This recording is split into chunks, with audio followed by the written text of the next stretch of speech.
What's up, everybody? This is NBA at the Bar, and we're your host. I'm TA. It's G Monday. And we are about to talk about this NBA action because it is indeed. fantastic.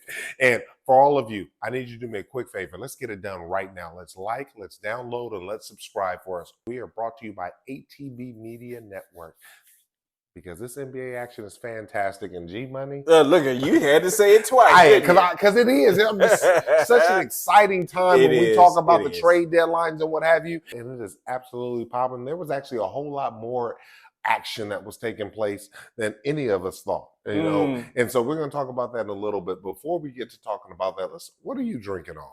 I mean, you know, I can't even believe it. I'm going in. This is like episode 100. I'm sticking with the shield dag. I feel like I'm over here cheating on J and B. Hey. But I'm rocking with it. Hey, you'd have left that hoe. Oh, Lord have mercy. But you on that show, Dag? I'm on single malt. That chandelier, that French stuff, that stuff that most of y'all don't even know what it's about. But I'm bringing that chandelier, and I'm gonna tell y'all one day where you can get it from. But right now, this is my secret because it is so bomb. It is so smooth. Oh my so God! great. You need to go to Paris because you look at you. You got to dance with it and everything. You're talking about we about to do a show from Paris next year. You didn't know? Well, Wimby gonna be on the show, and all the French Flywise individuals gonna be on the show with us. Comme ci, comme ça. Okay, let's do it. But real talk, super fired up to be here. I'm so excited. The NBA is absolutely cracking right now, and but the reality is we have to start the show off with you sitting over here and acknowledging your faults, acknowledging your indiscretions, because there's a team that I've been telling you that was going to get it cracking. Even in the worst of times, I said, just give them some time. Just let them work it out. And you was over here talking about clopping this and clopping that. And at the end of the day, the Clippers don't be clopping a goddamn thing. What the Clippers be doing is they've formed it. They've come together. They figured it out. And we've watched that over the past 45 days or so, and now we've seen them jump to the very top of the Western Conference Finals. So the Clippers ain't clopping right now. What do you got to say about that? One thing I have to say is this is the trick that you keep falling for. Because what the Clippers do is exactly what they're doing now. They look really good. They look really sexy. They look really like they're supposed to be the champion, but guess what? This is not April. This is not June. So I'm not scared. I ain't scared. Okay. Look, the Clippers, to your point, they look really good right now. God bless them. They look really good right now. And and as a resident Laker fan, I'm a little perturbed. But nevertheless, okay. The Clippers look like they are the threat outside of the lexicon of Denver and Minnesota, that they have now inserted themselves as the genuine threat to maybe win the West. But what I know about the Clippers is it's almost like how people feel about the Dallas Cowboys in football. It's like, just wait. Just wait. But see, the Clippers are like a BBL. This ain't the same person pre-BBL versus post-BBL. They have some new additions to the team, right? James Harden wasn't on that team prior to this. Russell Westbrook wasn't on this team prior to this. I'm very clear about that. And so when you add these different components, and when they found a way to sit over here and mesh properly to get the desired result, what we see is a desired result. They had a record in December, in January, that was off the charts. I think there was something like 20-something and 3 or 20-something and 2. It was whatever. It was like damn near 90% of their 90% of their games. I mean, absolutely getting it cracking. So we can't expect the same result when things are different, just like you can't expect a different result when things are the same. Yeah. So to your point, right? You're sounding insane. The definition of insanity is doing the same thing and expecting a different result. Correct.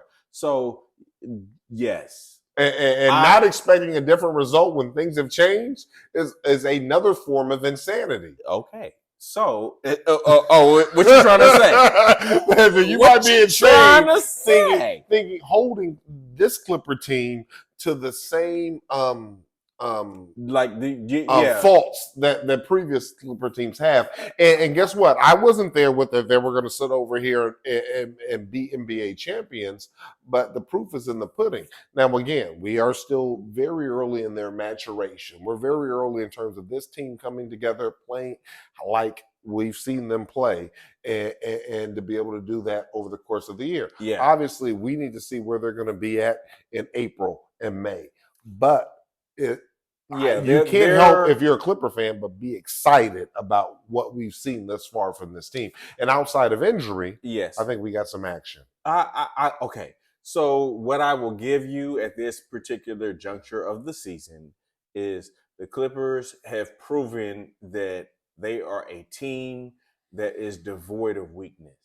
They literally have everything. They have shooting, they have defense, they have playmaking, they have purpose and focus. And all of that combined together ultimately usually results in championship when you have all of those things come together. Mm-hmm. The only thing that is against them is their name, because Clippers traditionally clop.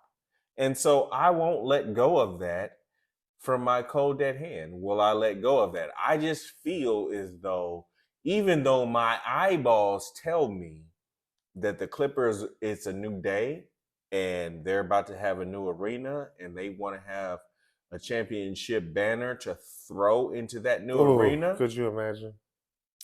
And I got to give credit to their, let's say their management team to put this team together. All of it. James Harden, all of it. However, until they do it in May and June, I'm going to say Clippers is going to clap. Okay. Now it's funny that you brought up the leadership team, the management team, and that's so very important because culture is initiated by your leadership. And the one thing that always gave me hope with this team was by its new leadership, by its new owner, Balmer. Yeah, Balmer is dedicated to bringing home a championship to LA. You can see that this is almost like it's his life mission. But when you have the money to, and when you have the experience of winning, again, we can't forget where this man came from. He wasn't just some goofy that sat over here and got lucky in the .com boom. This man he's amassed his money from one of the most prolific companies in the world's history with Microsoft. So he understands what winning looks like. He understands that it doesn't happen just like that. He understands that you have to set the groundwork to get there. And he understands that it takes a certain amount of time. And he understands that you have to amass a team that can actually deliver the results. Yes. And he, to his credit, has not just put forth the investment in the infrastructure, but also in the investment in the personnel to ensure that those two worlds can collide, that you have a true championship team. And the reality is what he's setting up for is that it just doesn't finish with this team. When you have an arena that he's building, it's not like what they did with the Lakers or the Knicks versus the Brooklyn Nets. This isn't a Nets type of situation. He's building the most formidable, the most phenomenal arena to play in, and money is no object. He's only playing within the parameters of what the league is saying. Because listen, if it was up to him, he'd have every highfalutin free agent on the planet. He would spend $50 billion and still be super good. Yeah. And so when you have an owner with that much money dedicated, committed to bringing success, you can either jump on the train afterwards once it's gotten to the station, or you can jump on while it's going to the station, but it's going to the station that's called Win. And we're seeing it come together. And what I appreciate about him is that he did not sit over here and his hair wasn't on fire when they weren't winning. Because you got to remember, those first couple of weeks, I mean, it looked absolutely like this was going to be an abject failure. And Ty Lue told him, calm down. Let's sit over here and just simply work through this process. And that's such a testament to Ty Lue. We got to give Ty Lue, 1,000%. man, we got to give Ty Lue his flowers of sitting over here, not deviating, not getting ruffled, not wavering, and allowing this process to work out. Yes. And I agree with that. And also Westbrook. And we've talked about this in previous in terms of Westbrook being the consummate professional he is, in terms of saying whether he was forced or he just volunteered to say, hey, to make this work, let me go to the bench. And I think this has resurrected his how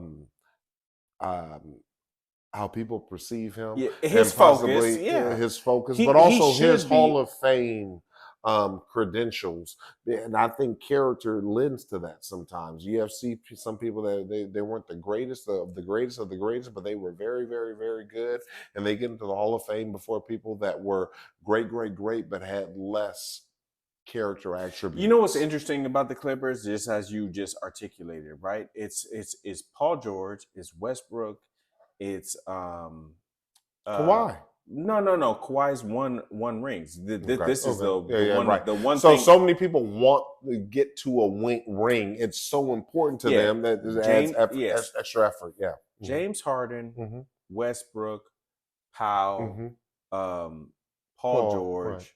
Right. I think that the thing that is missing from their proverbial resume is a championship, and they should all be starving for it. Like, this might be the last meal of my life, starving. And the only reason why I can see Westbrook acquiescing and in a successful manner is because he realizes, listen, I'm the guy who's averaged a triple-double. Nobody's done that since Oscar Robertson. Only thing that's missing from my resume is a ring. And if any of them, because they've all made multiple millions, so it's not about money at this point. It isn't. This is only about how I am viewed in the lexicon of ballers. We have seen ballers come and go, and there's a fraternity of, okay, we were the elites. And within that group, you know, I want to be able to at least say, even for 1 year, guess what? I got some a diamond studded ring on my finger. Imagine what Balmer's championship ring is going to look like.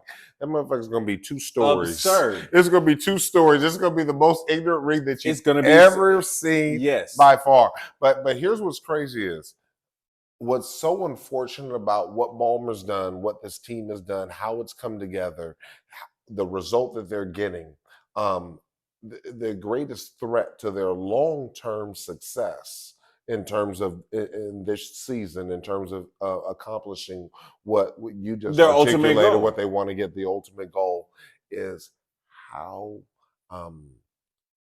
aggressive and thick and convoluted the very top of the Western Conference Finals is.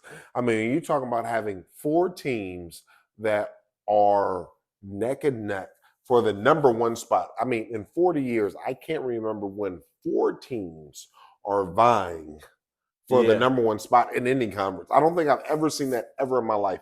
I don't know. Can you remember a year?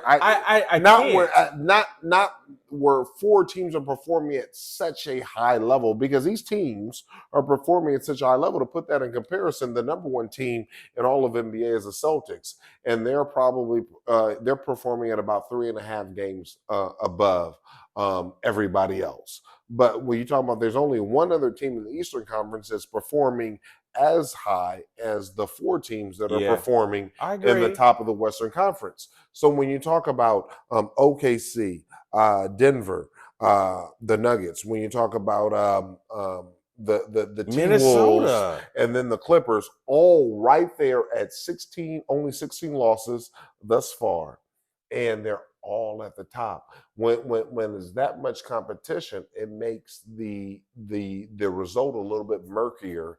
The desired result and you a know little what? bit And murkier to get to. we haven't even talked about, let's say, the sub tier teams like New Orleans, because New Orleans, from a just looking at a personnel standpoint, if they all decide to focus and they all decide to play at their optimum level, they could upset anyone, right? The Lakers, even though I hate to even bring that to the equation, but the truth of the matter is that the Lakers, if they decide to play, let's say, defense first, the Lakers were the representation in the Western Conference Finals. So it's like when you have a team that has LeBron James and Anthony Davis on it, it's very difficult to say that they won't be there, because the playoffs is about, can you beat somebody 4 times?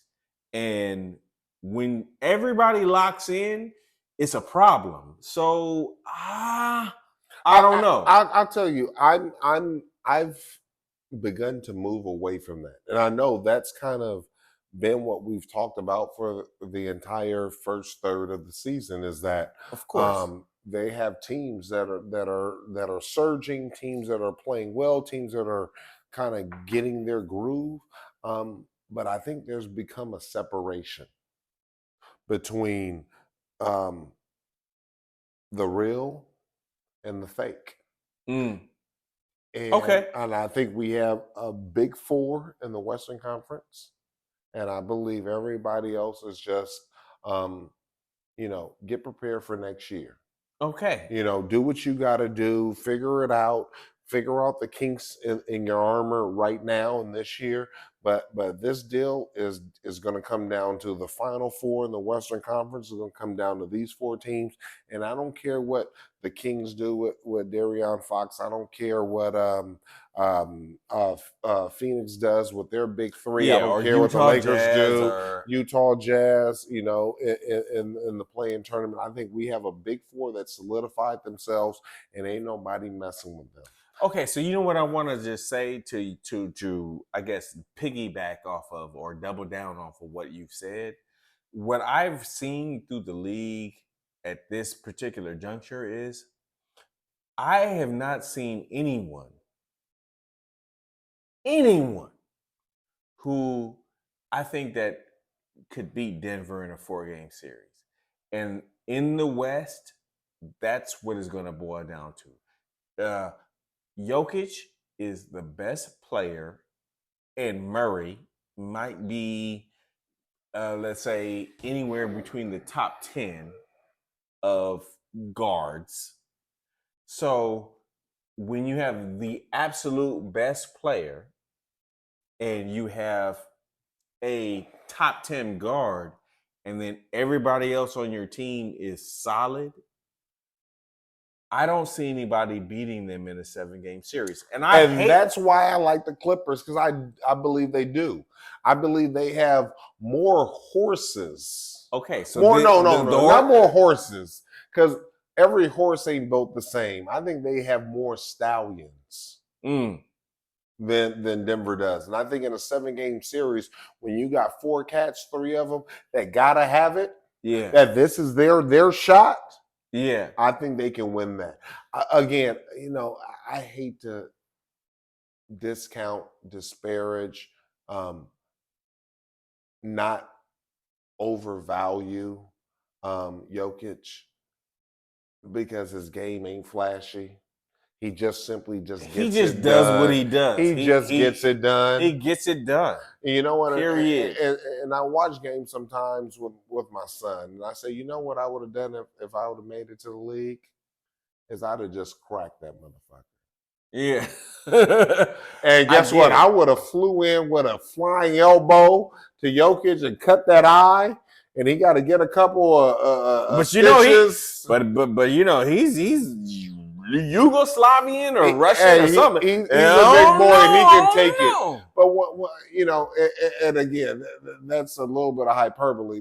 But at the end of the day, is what I'm talking about is as great as he is, he's still just one man. Yes. And he ain't Jordan. Yeah. And he ain't Shaq. No, he's and not he ain't Shaq. Kobe. He ain't LeBron. No, he's not Shaq, but he's not any of those guys that you've named. But what's interesting about him is that in this particular era, I don't see anybody actually defeating him. And so it's not me trying to even say that I think that he's the bee's knees. A big two can't. A big three probably can't. But a big four, and this is the one thing that sits over here and says the Clippers might have action sitting over here winning this because they are a big four. And when you can have your bench have a big mamma jamma in that lineup, that changes the whole mathematics and calculations of what can be achieved. But can you tell me a time we've seen a big four? No. So here's what's interesting about the Clippers is that when I mentioned that the Clippers have no weakness, I mean, Zubac is good, man. Eastern European against Eastern European, make that shit out. Listen, the Clippers, their starting five, I think the Clippers go 9 deep, easily. Easily, incredibly, and the only thing about the Clippers is that their tradition. They have traditionally folded, but they have a team and they have a coach. So to me, what I would just say is, Ty Lue is probably top five, top. He might be top three, top two, top three in terms of coaches, in terms of motivation and focus. So when you have talent like that on your squad, barring injury, will the Clippers be able to deliver? They should be able to deliver. It's just they have not ever done it. Think of Philly tricking because Harden pooped the bed. This is a team when you have a big four that a Harden can poop the bed. Westbrook can turn into Westbrick. Kawhi can sit over here. There's a whole lot of ifs, right? And go. What I'm saying is one of them can sit over here and not do the deal and still have a big three. Yes, and that's what I think makes him different from everybody else. But if we're talking about the playoffs, if we're just going to future forecast, we're only talking about the playoffs in this situation. In this particular situation with the Clippers, the Clippers are going to have to basically play to where all of their names, all of their named players are going to have to play excellent every single game. And I don't agree with that. I think 3 of the 4 do. So I come with the expectation that Harden's going to Harden. Okay. Westbrook's going to Westbrick. We just seen our man Paul have a fucking 7-point game, 7-point game, and they lost. Kawhi, yeah, but he has a groin injury, so that's something, why. right. And Kawhi could have another injury and might not be there. But what I do believe is in collectively in 3 7-game series, in each one of those games, one of them might not be there. That allows for a big 3 to be competitive, to allow them to be in a position to win. Doesn't mean they do win every single game, but it's different between like the Lakers when they went up against Denver and that there was no way for them to win in all 4 games and they got swept. Yeah. With a big 4, with one of them possibly tricking on a daily basis, not one every single time, but one of the big 4 tricking in every single game, that still leaves you with a big 3 to be competitive, to still be in a position to win the game. Here, to your point, now, I'm going to throw you an olive branch. If you look at statistically just what the Clippers are doing, statistically, the Clippers should be the representative in the finals because they have guys that are playing at such a level that if they just play at the same level that they're playing at right now, no They got action. other, let's say, extras. They should represent the West because every other team will just be overwhelmed with the talent. I just think that the Clippers will clop because Clippers clop. Well, hey.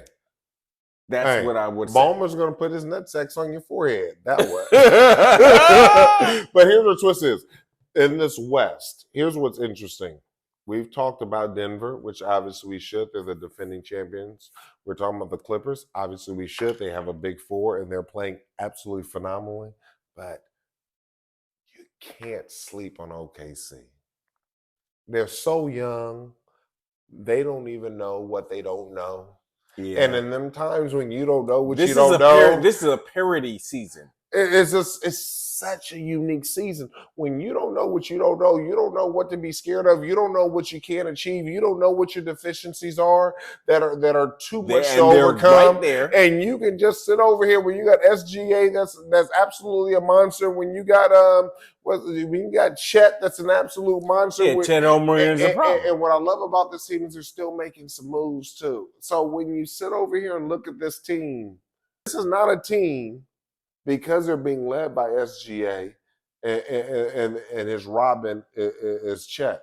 This ain't a team that we can sit over here and trifle with, that we can sit over here and just discount this. Oh, they're young. No, they got young monsters. I agree. Here's what I would also double down with. The team that you actually, I haven't been caring about them, but you have been very high on was Minnesota. Ant-Man. Look at you. Look at all that. Yeah, you just get me excited. Oh, look at all that. Look at all that jizz and juice. Yeah. It's jizz and juice just floating around. Oh my God. All I had to say was Minnesota. Ant-Man, that boy is okay. Special. But look, the truth of the matter is they're good and they know it, and this is a coming out party. This is going to be one of the more entertaining playoffs that I think that we've seen in our lifetime. I mean, real talk. And it's like you brought up that man. You stirred up some emotion in me, and then I just quickly said over into the quick synopsis. And I said, to be real. Any one of those four teams can go. This playoff season is about to be cracking. They're going to care about it in a different way. In any of, let's say, the top four in the West, they're going to care about it in a different way. And then it's going to be okay, let me look you in your eyeball socket. I might not talk about anybody else but these four because these four are so exciting. Yeah. They got so much cracking, and they're so much greater than every other team that I might not have the gumption, the unmitigated gall, to talk about anybody else. It's disrespectful. It might be because they're so absolutely good. But hold on, but before we move any further, we have to talk about this one team. Okay, give it to me. That they're like the West Coast version of what we've just been talking about. And they're flying under the radar because of who they are. But who are you about to say? They play with the team just a little bit, just like this, and it's like it's uncomfortable. It's like whoa, it's uncomfortable. The Cleveland Cavaliers. Oh, in the East, 7 straight wins, and that's like a magic number to me. When cats are sitting over here, now 5 is one thing, 3 is cool, but when you sit over here and win 7 straight games in a row. I do want to say this to you. I told you about Cleveland. You did, and I was not a believer. But they just be climbing. My Ohioans my family. Yeah. And they might stab me in the neck, and they might send a dagger to me if I didn't properly acknowledge. We have to. Number 2 in these. Yes, and here's the thing about, dare I say, I'm going to say something disparaging about the Cleveland Cavaliers. The thing is they're like the Clippers. They haven't won anything without LeBron. Yes, I would agree. And there is very little faith in them. But when you look at their roster, you look at Spider on down. It's like, hey, bro, they're gonna be a problem. They have an opportunity this year, and I hope they seize it. But do I have confidence that they're going to, let's say, break through the top 3 and let's say, well, they broke through the top 3. The challenge is that do we have confidence that it can be the Celtics? Yeah, because when you're number 2, they beat the Knicks. Well, we're going to talk about them in a second, but the reality is let's say they remain the 2nd seed by the end of May. Here's where the reality is: they can be as good as they are. They can do the deal that they've been doing, and they can run through the playoffs to the conference finals. What we do know is they ain't going to be the Celtics. That's the problem with the Eastern Conference right now. Is that we have some good teams, and unless we see the Knicks sit over here and get it popping, get it cracking, the Celtics are the foregone conclusion. You know what's interesting about what you just said? I think this Spider, he's the one that's actually on notice. The thing that is going to, let's say, win a series when there are superstars all along the way, I don't know if Spider at 6'1" has enough. So then what you're saying is that when you look at Jason Tatum and you look at Brown, and you look at Porzingis, I think that's the missing link in that team. Yeah, that it's like it's hard to beat that team. I don't care who you are right now. I agree. It's hard. I don't even on the West. It's hard to beat that team. Look, you already heard me say, I don't know, maybe 2 or 3 months ago, I was like, the Celtics are going to win the East. I remember you. Yeah, and to me, it's not just the Celtics winning the East. You're right. You were pretty confident that they can win the whole deal. I feel like everybody else is just wasting time. That's how confident I am in the Celtics, and but guess who ain't been wasting time is the Knicks, and we're gonna talk about them again. They keep bubbling up to the conversation, and it's percolating. But let me tell you something: the Knicks they're not fucking around. No. They're trying to do the deal. Not. So kudos to their GM and their senior leadership because they're not fucking around. I agree. So what my biggest concern is in this whole Eastern Conference, as we brought up the Bucks, is that I'm a big fan. If it ain't broke, don't fix it. And even though you're gonna make me pour a drink, even though shit ain't quite working quite like we thought it was gonna work, when you sit over here and hire a coach, if you don't give them enough runway to get the plane stable, then they're liable to crash. And what's even worse is when there could have been enough runway for them to land and to sit over here and right the landing. You sit over here and blew up the runway. So they did crash. And you crash yourself. You crash your own plane. But you did it intentionally. You did it intentionally. And I understand we want to be ahead of the game and we're future forecasting. We're saying we got a great team. We're number 2 in the conference and we're going to be in the playoffs. And I just don't know if this guy has the right stuff to do it. I always understand, there are individuals that think they're brighter than they actually are. that's traditionally a little bit mediocre, that sits over and comes with all these wild ideas on what we need to do to sit over here and make changes and come with differentiation. Who are you talking about? Go ahead and articulate. Well, I'm talking about the leader. Audience. I'm talking about the leadership of the Bucks. Okay. That sit over here like other individuals that are like them, that sit over here and overthink the whole process, and sit over here and think they know everything and don't know a goddamn thing.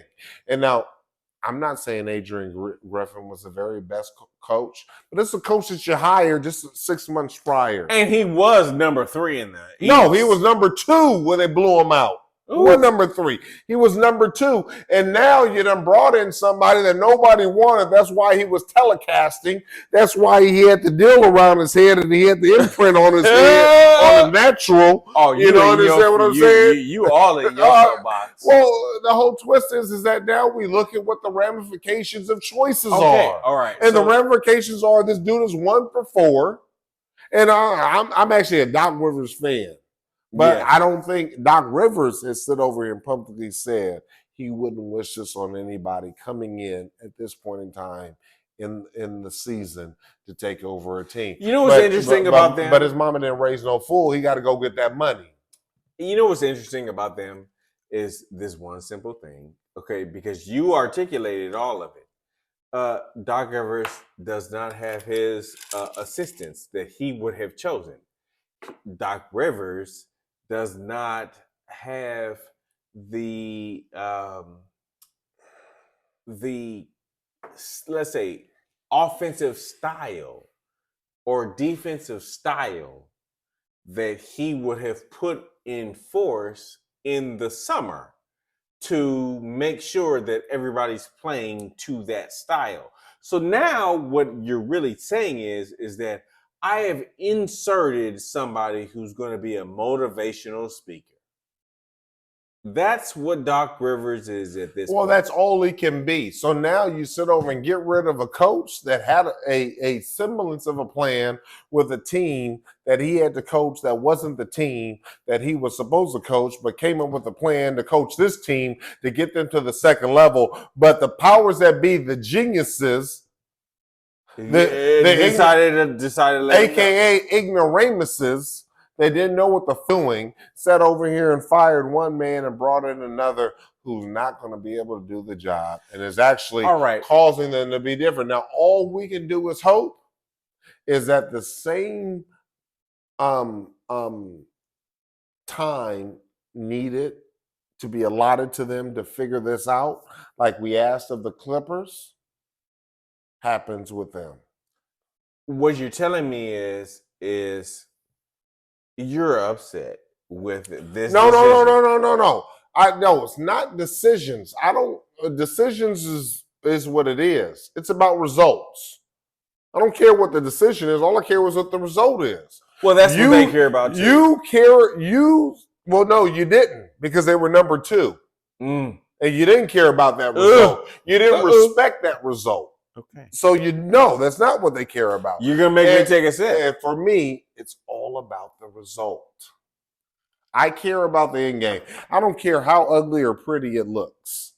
I just care about where we at the end of the game. Where we at the end of the day. Okay. And where we're at is, I don't know if Doc is the man for this job. Not that he couldn't have done a far better job than what he's doing thus far if he was hired at the beginning of the season, but y'all chose not to hire him. Y'all chose to hire a brand new coach that those players sat over here and signed off on. Here's the reality to me is that they've done Doc a disservice. Doc is coming in from being a commentator. Yes, he is 1 year removed from being a head coach. Duh. Mm-hmm. And he decided he wanted to go for NBA TNT, ESPN, or whatever the hell. And he's talking with the Burks and everybody else, and he's just talking about the game. Mm-hmm. He's just going to explain the game. Mm-hmm. But he's a name. He's a name, right? So what it really was is that they, as an organization, the Milwaukee Bucks as an organization just said, guess what? Our players are not receiving the information that is coming from the name of our head coach. Here's the funny part about what you're really articulating. Guess what, fellas? You still have the same players. So the thing that you are failing to recognize is that you need to have players who are going to dedicate themselves to defense first. And yes, you have a nuclear weapon in Dame, no doubt. But did you lose something in defense? Yes, you did. And did that translate to you should now be looked at as the majority winner of the East? Those calculations to bring Dame in are now being put into question. Here's what's so stupid. When you're number 2 against the number 1 team in the league, it's one thing if you're sitting over here and the number 1 team in your conference is 5 games below the number 1 team in the Western Conference, and you're number 2, and you're 2 or 3 games below them. How about this? Hold on, you won a championship the other way. And you're 2 and 3 games below the number 2 team in the whole deal, and it's just not quote unquote being done. Mm-hmm. Right? I can understand that, but when you are the number 2 team against the number 1 team in the whole entire league, and the only person that's beating you in your conference is that motherfucker that's beating everybody else, and you wake up one day, he got up out the bed, whatever leader made this choice for them, got up out the bed, farted, and went to the bathroom, went to go pee, sit over here and scratched his head and says, you know what? This Adrian Griffin that we hired, go ahead and tell because I was against him, because that same person they got him out is the same person said, I had questions about him, but everybody else said we should hire him. And you know what? I don't think, because I had a dream, I don't think we're going to be able to compete. And they made a panic move. They did. And let me tell you something. If this team does not get to the conference final, the motherfucker that sit over here and made the choice to fire Adrian Griffin needs to be fired himself. Can I just say this to you? Here's the thing that I've noticed about Milwaukee. I think that they got caught into the Hollywood sauce, maybe because they won the championship before. It's very difficult to say. But the bottom line is their guard tandem was not okay. So only thing that I'm saying to you is that the indictment that many people do not want to put on Milwaukee is,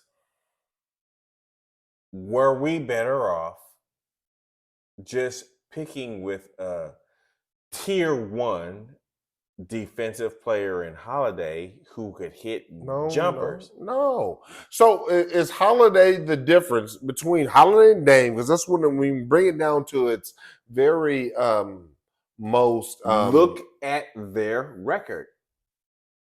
So look at their record when. Right now. No, we can't. I don't even look at the record now. That has nothing to do with the record now. Look at the record before they made the change. Okay. They were number 2 in the East. Okay. Now, yes, is Dame Dollar taking pressure offensively? Number 2 in the East. What does that tell you? Number 2 in the East means that you are tracking to be in the Eastern Conference Finals. However, you guys have been the perennial guys for, maybe you haven't done it, let's say offensively, to an absurd level, but you guys were the team that were going to be the team that was going to represent the East on the as an opponent side with Drew Holiday. So now what you have to say is like, was us getting rid of Holiday for an offensive weapon, was that a smart move? Yes. So we're going to double down and sit over and say, was it the right move to sit over and get rid of a coach a third of the way through the season that had us at number 2 in the conference finals? Was that a smart decision? Well, because it's probably you know what not. So that's my whole point. Whoever made that choice has to own it. Yeah. No, they have to be banished because that was asinine, bud. Listen, the thing about Doc Rivers is he is what he is. He is a inspirational leader, and that's all good and dandy. But when he needs talent. Please stop. Please acting like Doc is being thirst of to be able to reach his real talents. All he needs is more. When this was a team that he took over that was second in the East, we cannot say that. It's on the goofy executives. You know what's interesting is that you don't like those guys. No, I don't even know who they are. What I do know is what the choices they made is what it's resulted in. Okay. You were number 2, and now since that, you're less than. I think that you're right, and we just need to move past it because you're right. Well, here's what twist is. Then don't sit over and say he needs more talent. Okay. Because that's some bullshit. If you'd have said that before, we would have gone this far. All right. So look, I want to talk about something else. I want to talk about an NBA, let's say, triumph. An NBA. Hold on. Before you go to the NBA triumphs, we got to talk about some more bullshit before we get to the triumphs. Go ahead. You know, and this is a triumph that I don't want to talk about, that I know you don't want to talk about.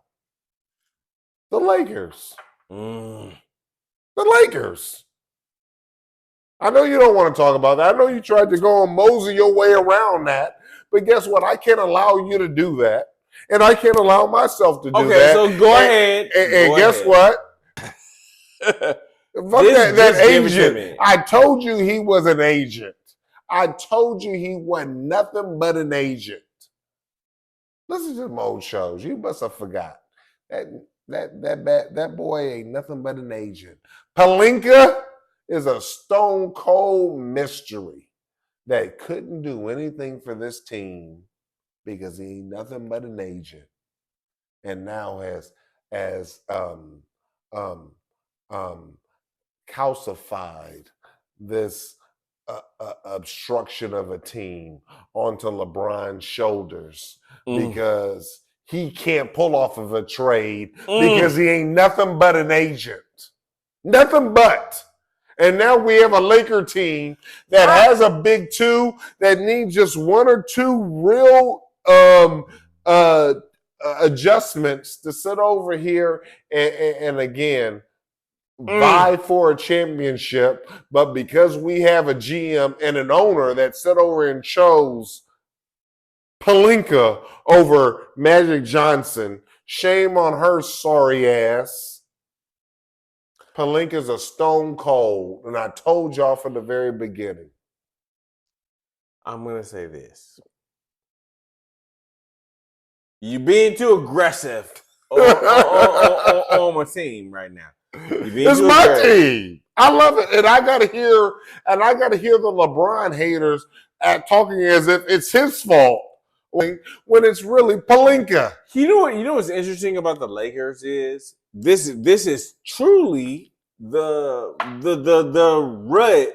rub, if you will. Yeah. If LeBron James and Anthony Davis, if they decide that they want to galvanize this team as presently constructed, they could be the representative of the finals. I just don't think that they have enough, let's say, gravitas or fortitude within the greatest themselves. player who ever touched the basketball doesn't have the gravitas? Yes. You know what they got enough gravitas to do? To sit over and go to Jenny Buss and say, we're not going to play another game as long as this clown Carter is in the GM role. It sounds insane, right? It does. Because when you talk about LeBron James and Anthony Davis, it's like, you know what I would love from them? Mm-hmm. And I think that this would put them in a category in it of themselves. Mm-hmm. If they just said, I'm going to take this team, presently constructed, mm-hmm. and we're going to win the deal. Hey. I just don't think that they're going to do that. Hey. They don't. It's not possible. Now, see, you just said what I just said. That you don't think that they have the no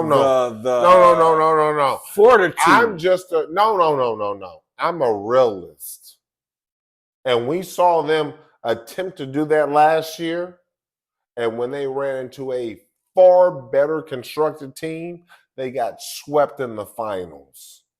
It doesn't matter what fortitude you have; it matters about talent that you put on the floor. Okay. And you know where that talent comes from?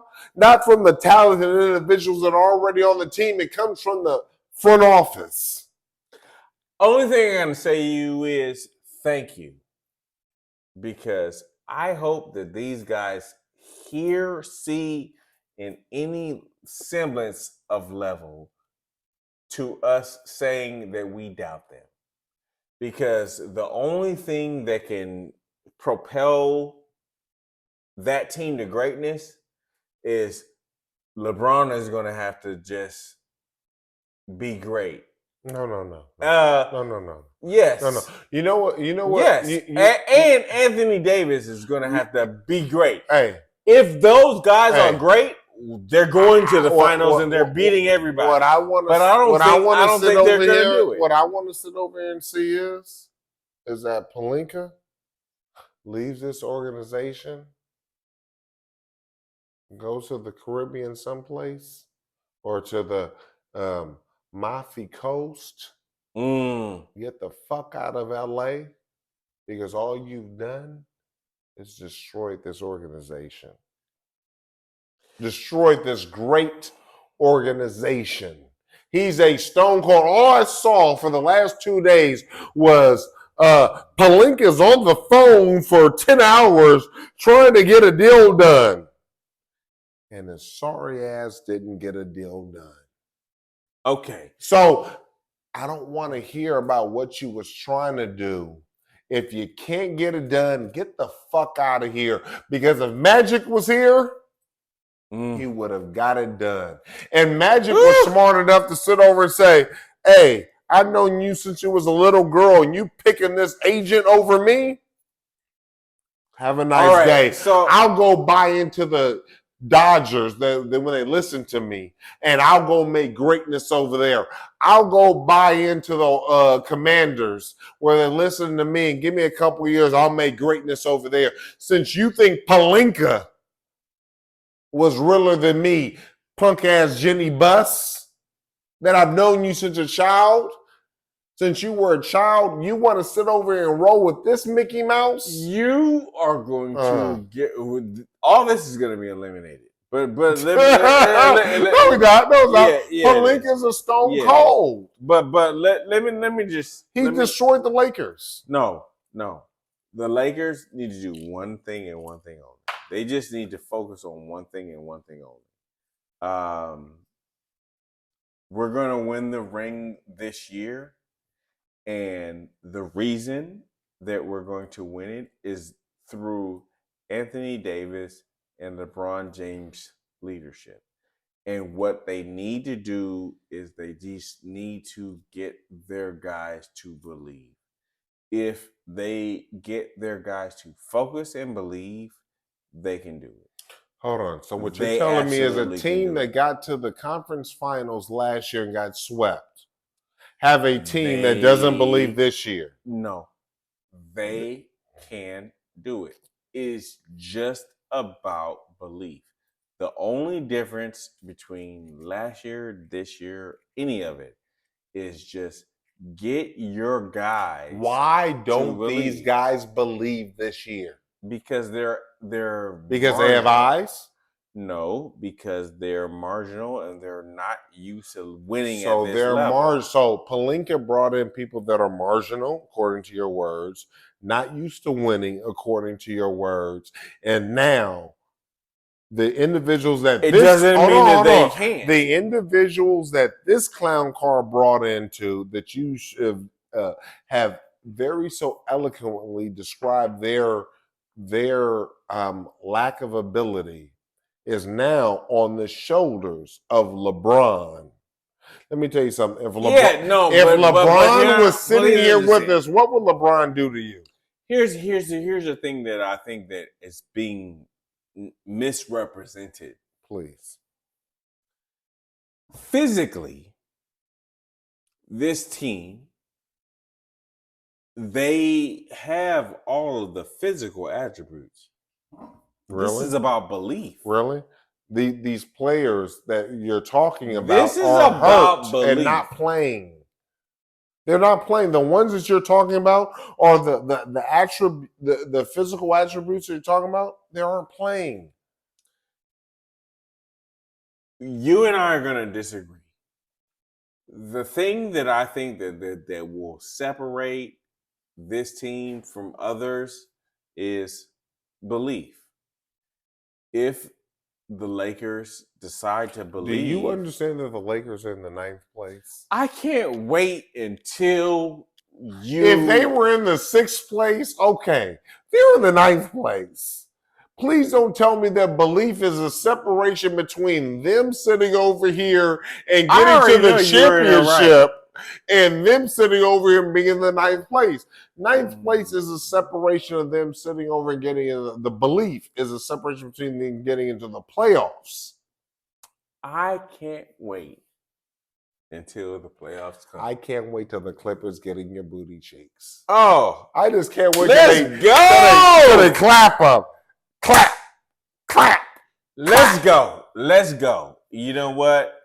Let's go. So, what I would ask for you is, now, what you're telling me is, we have a bet that that you think the Lakers are going to do better than the Clippers. Yes.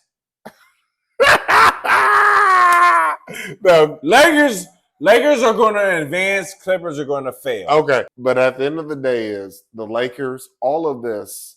The biggest problem with the Lakers is, the biggest challenge that I'm finding with the Lakers is that they don't make the moves that they need to make to sit over and make this team competitive.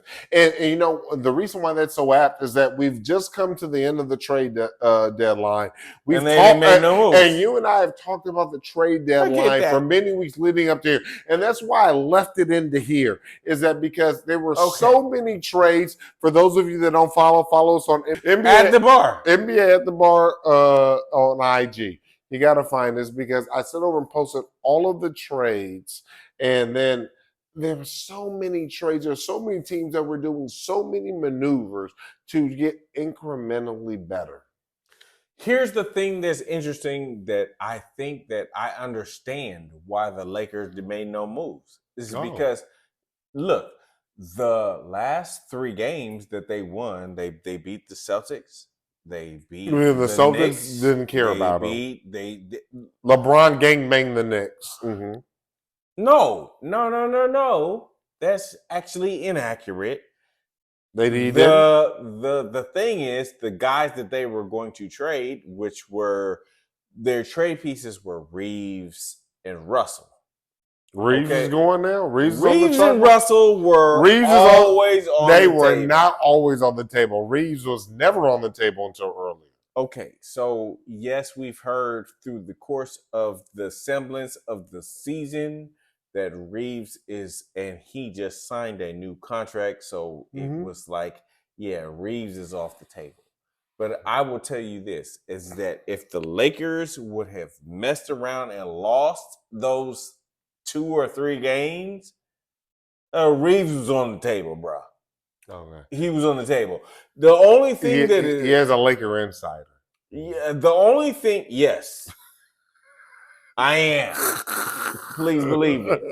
The only thing that saved him was, and saved D'Angelo Russell. And I got to give a little bit of thump to D'Angelo Russell, because what D'Angelo Russell realized from the business of basketball is you know what? The reason why that I'm even on the trade bait is because I didn't deliver in the playoffs and I didn't deliver in the regular season right now.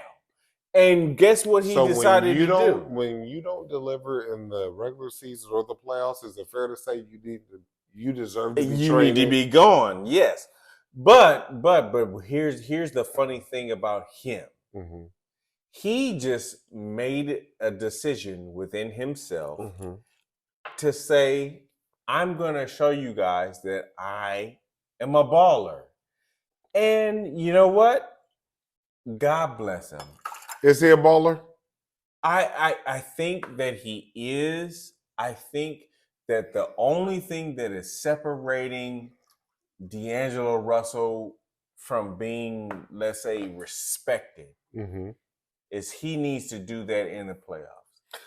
Everything that into his career to this point has all been regular season.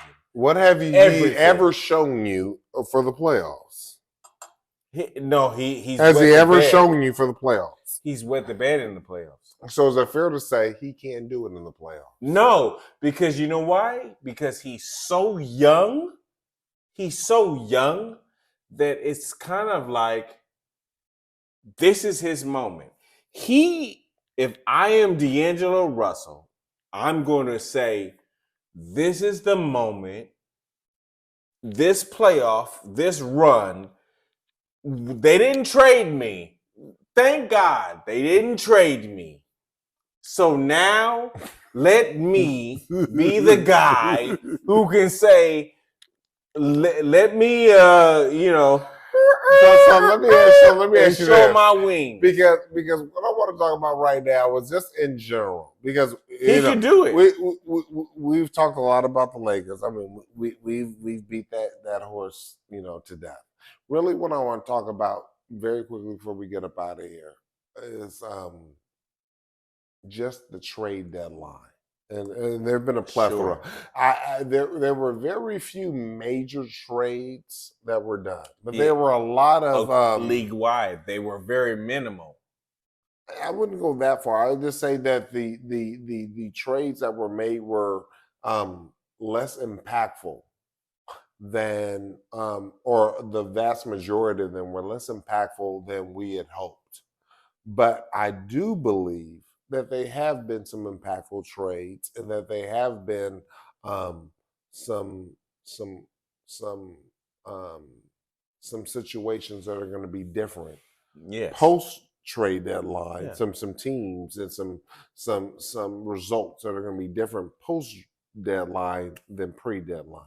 And so my big question for you is, as an individual that I know follows this, that gets excited about this, what was your most important and impactful trade made? It's easy. The New York Knicks. The New York Knicks. We're see eye to eye with that. Yeah. New York Knicks got Bogdanovich. So that was huge. So I think overall their whole trade season was uber impactful. Not just that trade alone. That trade alone was significant, but I think Anunoby, I think all of what they've done was extremely impactful. So the thing about you mentioned the Anunoby trade. That was their first shoe drop. The fact that they were actually able to pull off getting Bogdanovich also it's huge. Then I think that makes them a contender. Yes. I think I think that this is a team when everybody gets back, because we know Anunoby had some surgery. I think there's another player that has an injury. I think when we're looking at this in terms of late March, early April, when teams are really ramping up to the playoffs, I think we're going to look up and New York has surged by the end of May, maybe or end of April. Beginning of May has surged. They're in the top 3 in the East, if not the top 2 in the East. And they've cracked the Celtics once or twice in the back half of the season. And that now shit is looking a little bit tricky. So, here's the interesting thing about New York, to your point. I actually think that their GM should be GM of the year, without a doubt. Unequivocally, yes. He deserves it. Because he found a way to peel away from, let's say, qualified scorers from the Detroit Pistons. Without having to give away a first-round pick. He didn't, and without having to give away the meat of his team. So you still have, Anunoby that's going to come back. You still have Randall that is still there. And Randall is coming off of shoulder surgery. And just wait till this whole team is together. Hey, Celtics better, you better be ready to go, because this team is about to be super excited. I guarantee you that the New York Knicks in the last month of the season are going to be the scariest team to be assembled. And every team, it's not going to matter about rankings anymore. The New York Knicks and Stephen A. Smith is going to basically he's going to cream on himself. He's going to be so obnoxious. I can't. Because I know you can't wait, because you love Stephen A. No, he's a little much for me. But what I will say is, but Skip Bayless is just perfect. No, but what I respect about Stephen A. is Stephen A. keeps it real. Stephen A. keeps the fandom alive. And guess what, Stephen A. Buddy, your New York Knicks are about to stand up in a major way. Because if you look at the way that they're assembled, the only thing that's hurting them is injury. The only thing. And the beautiful thing is their injuries are not horrific. No. They're not season All ending. These guys are going to come back. They're minimal injuries. I can't wait. I almost feel like I want to give him a hug and be like, hey, Stephen A., you know what? You're going to see a championship in your lifetime. Oh, my God. Well, I don't think you need to give a hug to Stephen A. I think you need to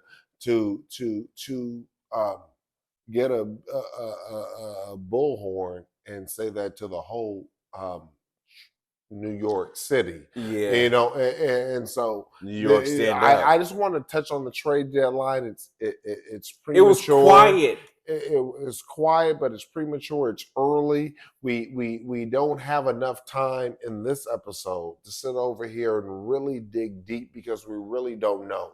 They're so fresh, they're so new. We need to allow these trades to settle. Yes. Allow these teams to settle within the trades that they've made. Allow us ourselves to see some time to allow them to figure themselves out. So we can really diagnose them at the high level that we do. So, but can I just say this, just as a backdrop to almost like a cliff notes to the trade deadline overall. The only other team that made a difference was O'Neal from the Brooklyn Nets going to Phoenix. Yes.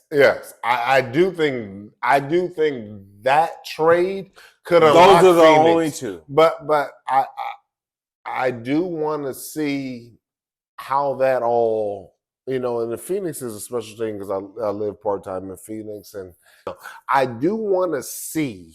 I do, but I don't want to get excited about that. But I want to see what this does for that team.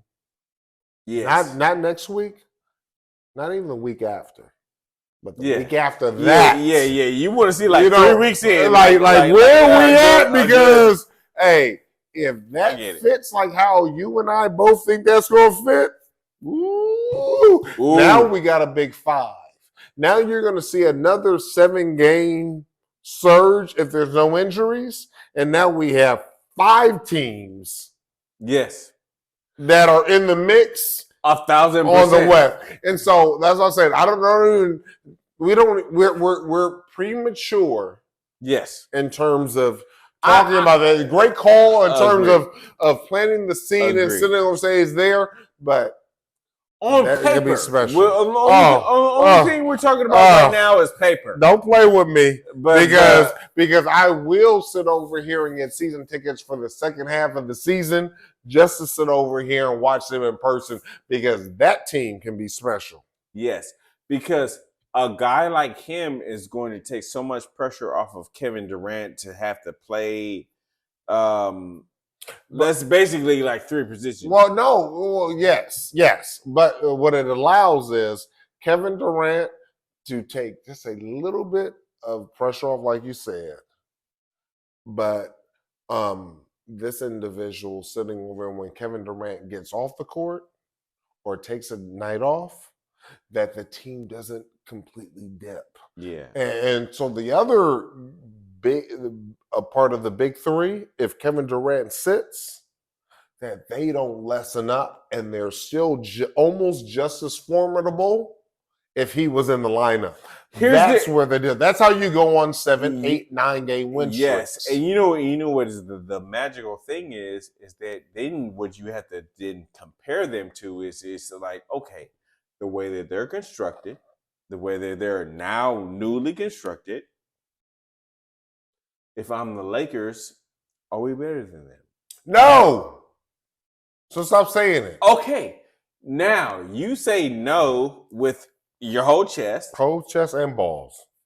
I don't know if I believe that's true. Yeah, you're about to see. But with that being said, we got to get up out of here. Okay. Hey, but what I will tell you is what we've sit over here and highlighted and brought to light is that there is so much action ahead of us. I cannot wait. And guess what? NBA action is fantastic. That's what we sit over here and get excited about. And that's seriously. Okay. As the NFL season is finishing, we're getting to the Super Bowl. I'm so excited about now because now we can just really dive in. Because the NBA is formulating. I'm so excited about it. He's about to have me do cabbage matches, all that shit. All that. I'm fired up, ready to go. So with that being said, my dude, you're a deep breather. No, you're missing. No, you know the funny thing is, I was like, drink or handshake, One or the other. I'm gonna give you both because I love you. Church on the move, you spilling shit on me, my beautiful kick. Oh my God! Shut up.